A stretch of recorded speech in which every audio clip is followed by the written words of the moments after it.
Olá, queridos amigos, bem-vindos ao canal Fala Sério Pastor, que bom ter vocês aqui. Hoje nós vamos responder mais um questionamento teológico, nós vamos tratar de um assunto bem importante, vamos falar sobre os livros apócrifos. E aí, foram acrescentados ou foram retirados os livros da Bíblia? Os protestantes é que tiraram ou a Igreja Católica quem acrescentou? Vamos responder a esta pergunta hoje aqui no nosso canal. E essa pergunta vem do Marcos. Você pode também mandar a sua pergunta para mim. Você pode encaminhar para o meu Instagram que está aparecendo aí embaixo. Mande um videozinho deitado assim, um celular na horizontal, e eu vou colocar você aqui para participar comigo. A propósito, se não é inscrito ainda no meu canal, por favor, se inscreva. Vamos chegar aí aos 100 mil inscritos, então vamos lá, me ajude nesta meta. Já passamos dos 90 mil, estamos caminhando aí para os 100 mil inscritos. Então, eu tenho certeza que este canal tem abençoado pessoas, e você, então, que não é inscrito ainda, se inscreva e encaminhe também para os seus amigos, para que eles possam se inscrever aqui no canal. Fica com a gente até o final desse vídeo, que eu tenho certeza que vai ser uma bênção para você.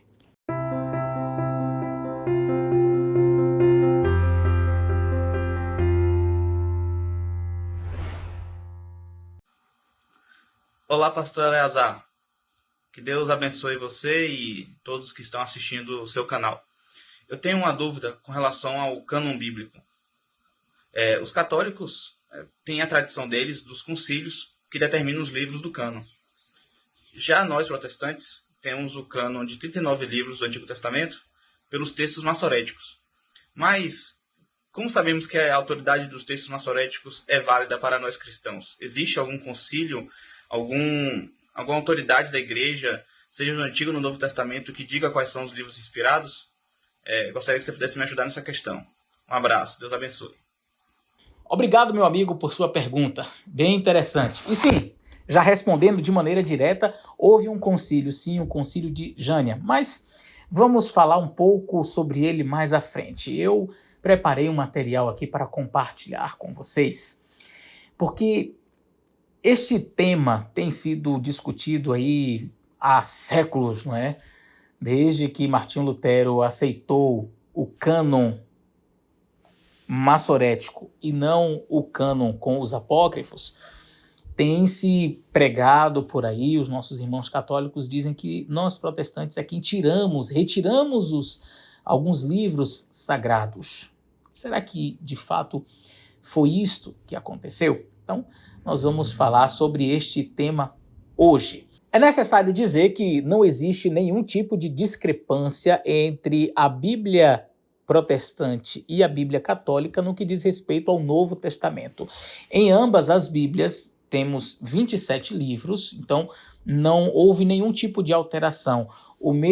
A mesma quantidade de livros que se tem na Bíblia católica se tem também na Bíblia evangélica quanto ao Novo Testamento. As discrepâncias, as variações, elas vão ocorrer no Antigo Testamento, onde os protestantes aceitam os 39 livros, que também são aceitos pelos judeus, como sendo a sua Bíblia, né, o Antigo Testamento para nós, e a Igreja Católica entende que seriam aí 70 e tantos livros. Eles colocaram 7 livros a mais. Então, vamos analisar como que foi o processo aí desta diferença entre a quantidade de livros do Antigo Testamento, da Bíblia Católica e a Bíblia Protestante.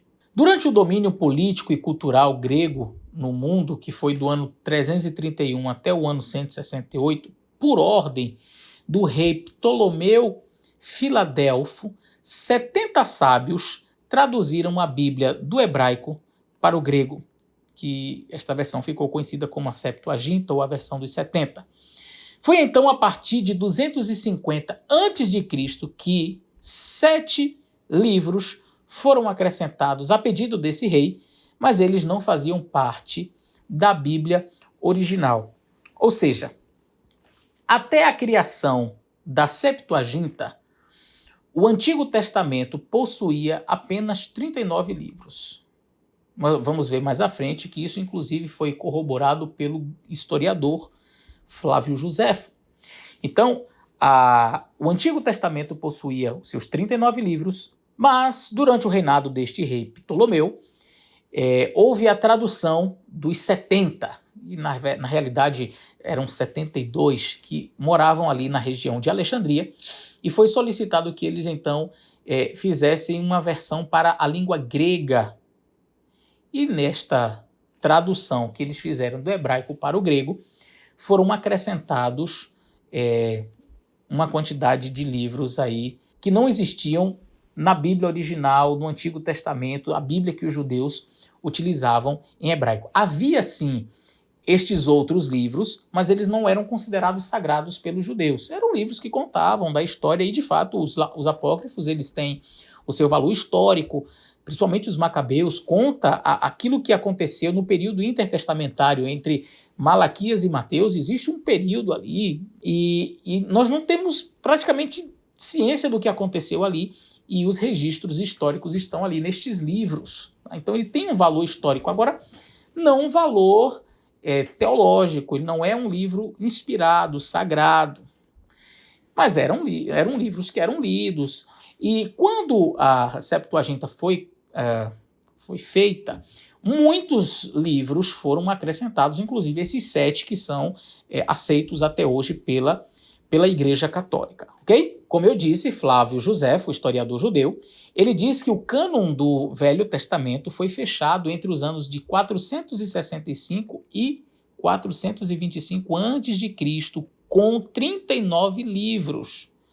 Então, a partir de 250 a.C., Ptolomeu Filadelfo ordena a colocação dos 7 livros entre os 39. Mas, em 90 depois de Cristo, em um concílio reunido na cidade de Jânia, analisou o conjunto de livros bíblicos existente e rejeitou os 7 livros, pois não foram escritos por profetas, mas num período sem profetas conhecidos. Quando estes homens eruditos, sábios, que se reuniram em Jânia para definirem quais livros realmente eram sagrados do Antigo Testamento, porque havia uma quantidade gigantesca de livros, o negócio estava meio, vamos dizer assim, bagunçado.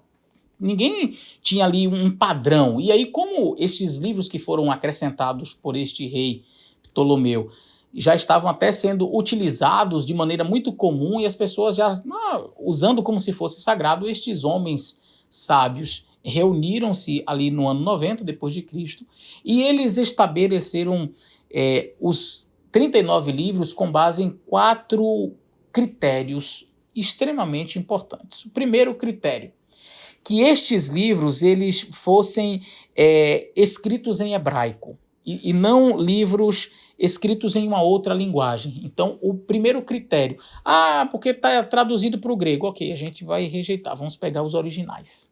Então, esse é um critério importantíssimo, né?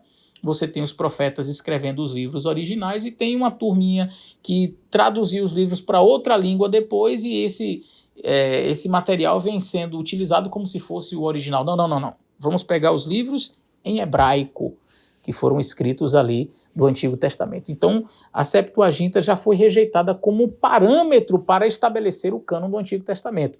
Ela tem sua importância? Óbvio, principalmente em se tratando de crítica textual. Nós utilizamos bastante a Septuaginta, mas a relevância para determinar o que é sagrado, o que foi inspirado ou não está em uma tradução, mas no original.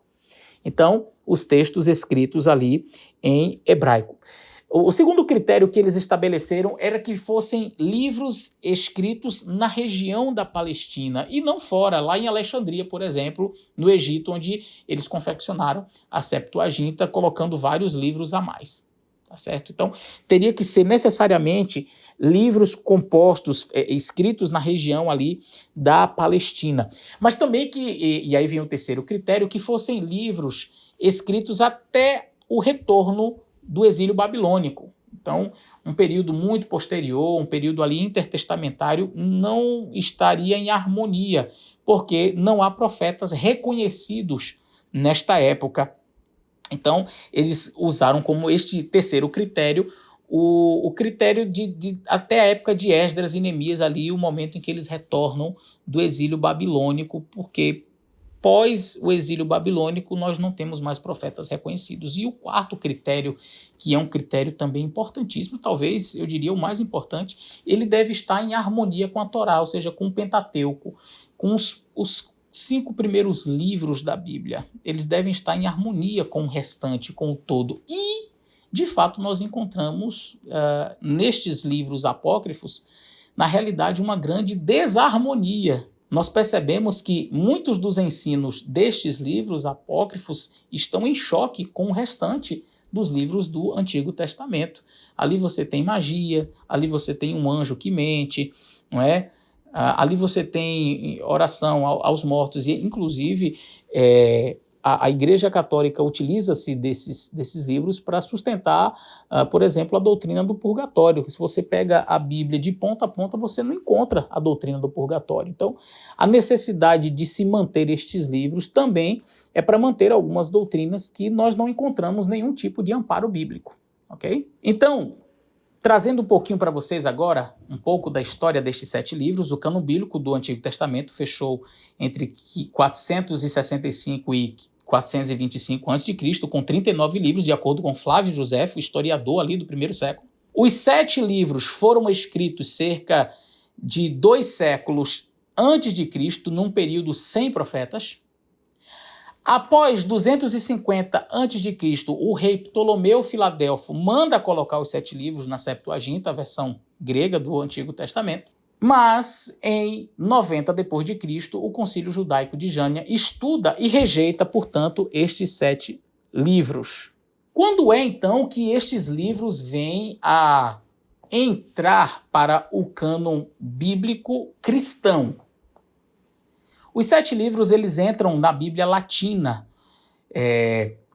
O 37º Papa, chamado Dámaso, 384 ali na região da Espanha, enviou Jerônimo para Israel para traduzir a Bíblia hebraica, da Bíblia hebraica ali para o latim, a fim de que a igreja tivesse a sua versão oficial, que ficou conhecida como a Vulgata, né? A Vulgata latina, essa Vulgata de Jerônimo.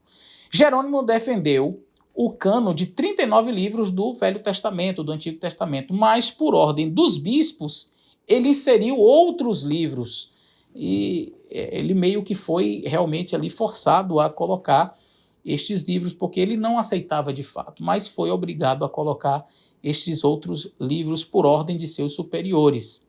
Entretanto, foi em abril, no dia 8 de abril de 1546, no Concílio de Trento, convocado pelo Papa Clemente VII, que definiu-se o número de livros inspirados da Bíblia Católica, que seriam os 39, mais os 7 livros apócrifos, dando um total de 46 livros no Antigo Testamento, mais os 27 do Novo, totalizando uma Bíblia aí com 73 livros.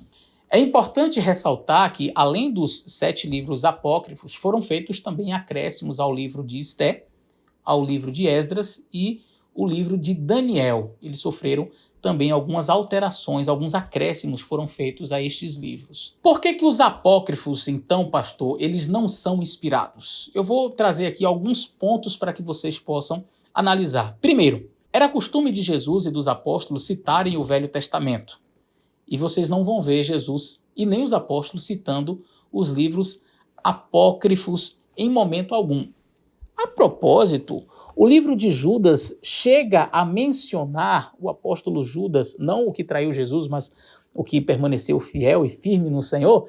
Ele escreveu a carta que vai ali antes do livro de Apocalipse e ele chega a mencionar o livro de Enoque, que não é aceito pela Igreja Católica como um livro sagrado.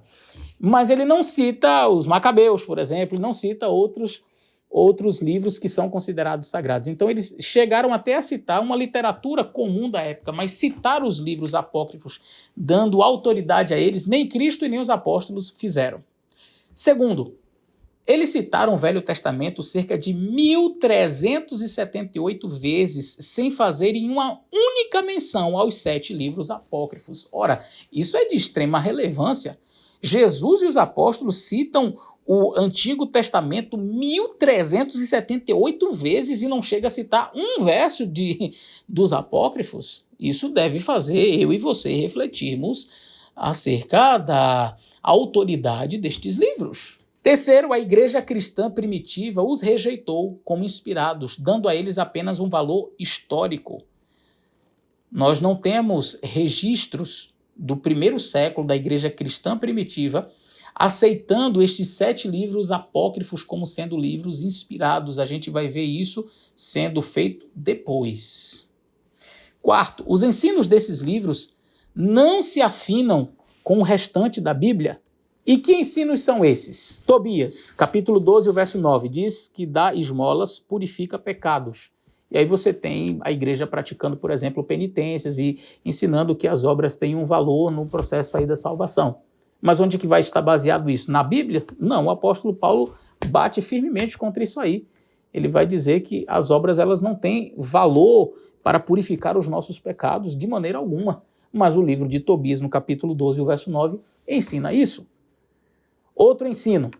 No livro Eclesiástico, capítulo 12, verso 4 a 6, deve-se negar o pão aos ímpios. Mas, em toda a Bíblia, nós aprendemos, inclusive com o nosso Senhor Jesus Cristo, que nós devemos ajudar, orar por aqueles que nos perseguem e ajudá-los em suas necessidades. Terceiro equívoco nos livros apócrifos. Tobias, capítulo 6, e o verso 6 a 8, ensina a expulsar demônios com fumaça de fígado de peixe. Ora, a palavra de Deus nos ensina que os demônios eles são expulsos pelo nome de Jesus Cristo. É em nome de Jesus que eles são expulsos e não por fumaça de fígado de peixe. Não é? Não se faz nenhum tipo de exorcismo com fumaça com fígado de peixe. Quarto ensino que nós percebemos em Sabedoria, capítulo 3, verso 1 a 4, as almas dos justos em breve tribulação e depois em paz e imortalidade, dando a ideia aí do purgatório, não é? Então é necessário ter um livro assim para que se possa manter este tipo de doutrina. Entretanto, Eclesiastes, no capítulo 9, o verso 6, diz que os mortos não sabem coisa alguma, a sua memória jaz no esquecimento. E 1 Tessalonicenses, capítulo 4, do verso 3 até o verso 16, vai falar da esperança da ressurreição. Então não existe um purgatório, isso aí é invenção, não é bíblico. Não é? Quinto ensino equivocado dos livros apócrifos está em 2 Macabeus, capítulo 12, verso 42 a 45, que ensina a fazer oração pelo perdão dos pecados dos mortos. E aí você tem no dia 2 aí no Brasil, dia 2 de novembro, o dia de finados, onde as pessoas vão até o cemitério e ficam orando para que as almas daquelas pessoas que estão em um estado ali, né, do purgatório, elas vão para o céu. Mas a Bíblia não ensina isso. A Bíblia jamais ensinaria, teria um ensino semelhante a este.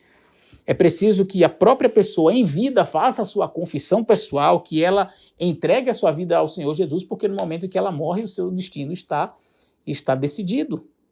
Outro ensino equivocado nos livros apócrifos está em Judite, capítulo 1 e o verso 5. Nabucodonosor era rei da Assíria, em Nínive. Entretanto, quando a gente vai para o livro de Daniel, a gente percebe que Nabucodonosor era rei na região dos caldeus, ele era rei da Babilônia e não da Assíria, não de Nínive. A que conclusões nós chegamos quando estudamos este tema dos livros apócrifos? Nós entendemos que eles têm o seu valor histórico, são livros importantes para nos contextualizar no período intertestamentário, mas eles não têm a autoridade divina, eles não são inspirados por Deus e devem, portanto, ser rejeitados como compondo os livros sagrados da palavra de Deus. Não é?